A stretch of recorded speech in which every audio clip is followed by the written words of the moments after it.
सबसे पहले हम लोग सोल्यूशन करने वाले हैं, वह भिन्न ज्ञात करके वह भिन्न निकाले जिसके अंश में एक जोड़ने पर। क्योंकि ये भिन्न से रिलेटेड क्वेश्चन है तो इसमें अंश और हर ये निकालना जरूरत है। तो इसको हम लोग मान लेते हैं, हम लोग को पता नहीं रहता है तो माना, क्या माना, अंश बराबर x और हर बराबर y। तो इस प्रकार हमारा भिन्न बराबर हो जाएगा x अपॉन y। ये तीन चीज इस प्रश्न में मानना एकदम कंपलसरी है। अंश x हर y, तो इस प्रकार भिन्न हो जाएगा अंश बटा हर अर्थात x बटा y। अब हम लोग कहाँ से, तो प्रश्न से चलेंगे। प्रश्न को पढ़ते हुए हम लोग सोल्व करेंगे, क्योंकि भिन्न तो याद करना है। तो जिसके अंश में एक को जोड़ने पर एक को जोड़ा गया है, तो हम लोग भिन्न को लिखेंगे x और y, और इसके अंश ऊपर वाला को होता है, हर नीचे वाला को होता है। तो अंश में एक जोड़ना है, तो अंश में मैंने एक जोड़ दिया, ये प्रश्न बोल रहा है। और हर में एक घटाया गया है, हर में एक घटाया गया था, हर नीचे वाले को बोलते हैं, इसमें एक घटा दिए। नेक्स्ट जो भिन्न है वो भिन्न 1 के बराबर हो जाता है। तो इस प्रकार हो गया। इसको क्रॉस मल्टीप्लाई करते हुए हम लोग समीकरण 1 तैयार करेंगे। तो क्रॉस मल्टीप्लाई जब करेंगे तो इसी नीचे कुछ नहीं तो 1 मान लेंगे। जब इसको x प्लस 1 मल्टीप्लाई करने पे, और जब इससे 1 से इसको मल्टीप्लाई करेंगे तो y माइनस 1, x इसी रहेगा, और ये प्लस y है इधर आएगा तो माइनस y, ये माइनस 1 है, ये प्लस 1 उधर जाएगा तो माइनस x माइनस y, और माइनस 1 जुड़ जाएगा तो माइनस 2 हो जाएगा समीकरण 1। इस प्रकार से सोल्व करते हैं। मैंने समीकरण 1 तैयार किया और इस तरह से फिर समीकरण 2 निकालेंगे। यहाँ पे लिखेंगे पुनः प्रश्न से।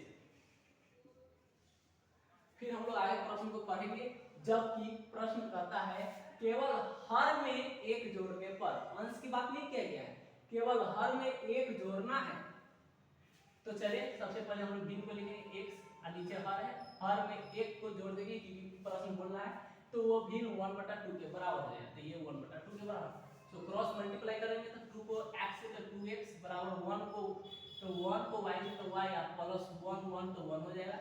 अब 2x माइनस y इधर आ जाएगा, बराबर उधर 1 बन जाएगा। ये समीकरण 2। इस तरह से प्रश्न को पढ़ते हुए हमें समीकरण 1 और समीकरण 2 तैयार कर लेना है। जैसे समीकरण 1 और 2 तैयार हुआ तो इन दोनों को सॉल्व करके हमें x और y का मान निकालना है। जब x और y का मान निकाला जाए तो फाइनली यहाँ पे पुटिंग कर देंगे तो हमें भिन्न निकल जाए, और हमें भिन्न फाइंड करना भी है जो प्रश्न को बोला गया है ऊपर। अब हम लोग यहाँ से समीकरण 1 क्योंकि हम लिखेंगे हम लोग, अब समीकरण 1 पहले टर्म देखते हैं कि हम लोग x वाले को बराबर करना चाहते हैं या y बराबर। y वाला ऑलरेडी बराबर है, इसे बराबर करने का कोई झंझट नहीं है। तो चूंकि माइनस करेंगे तो y वाला कट जाएगा, तो x का वैल्यू निकल जाएगा। तो समीकरण 1 -2 से चलेंगे हम लोग। अब समीकरण 1 है क्या, दरअसल x - y = -2। समीकरण 2 है 2x - y = 1। क्योंकि माइनस लिए है तो माइनस प्लस, अब चिन्ह पलट जाएगा तो प्लस वाले माइनस हो जाएगा, माइनस वाले प्लस हो जाएगा, प्लस वाला माइनस हो जाएगा। ये कट हो गई।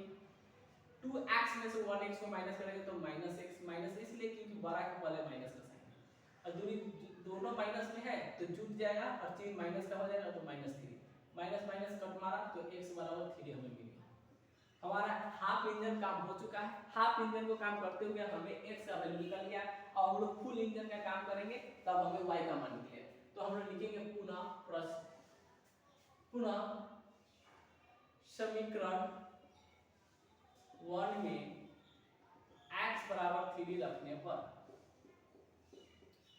तो समीकरण 1 ये है, इसमें x का मान 3 रखेंगे तो यहाँ पे 3 रख दिए तो y = -2, -y = -2, और ये प्लस 3 इधर आया तो -3, -y बराबर ये दोनों जुड़ जाएगा, तो माइनस में तो -5 हो जाएगा। फिर माइनस माइनस कट हो गई तो y बराबर 5 हो गया। इस तरह से फुल इंजन का हो गया। x का मान 3 आया, y का मान 5 आया। तो यहाँ से लिखेंगे अविष्ट, अतः अविष्ट भिन्न बराबर x अपॉन y, और x का वैल्यू है 3 तो 3, y का वैल्यू है 5 तो 5। ये हमारा आंसर हो गया। अगर आपको कोई डाउट होगी तो बेसिकली आप हमें पूछ सकते हैं। इस तरह से हम लोग सबसे पहले इसमें 3 चीज मानते हैं, और ये मानना कंपलसरी होता है। अंश बराबर x, हर बराबर y, और भिन्न बराबर x y। समीकरण 1 और 2 प्रश्न को पढ़ के तैयार करना है, और समीकरण 1 और 2 से x का मान ज्ञात करना है। x का मान वैल्यू समीकरण 1 या 2 में पुट करने से हमें y का मान निकलेगा। y का मान जब निकल जाएगा तो x और y का मान यहाँ पे और यहाँ पे भर देंगे तो फाइनली हमारा भिन्न ज्ञात हो जाएगा और यही भिन्न हमें प्रश्न में बोला गया था निकालने के लिए। सो धन्यवाद, हम लोग की मुलाकात होगी नेक्स्ट वीडियो में, तब तक के लिए गुड बाय।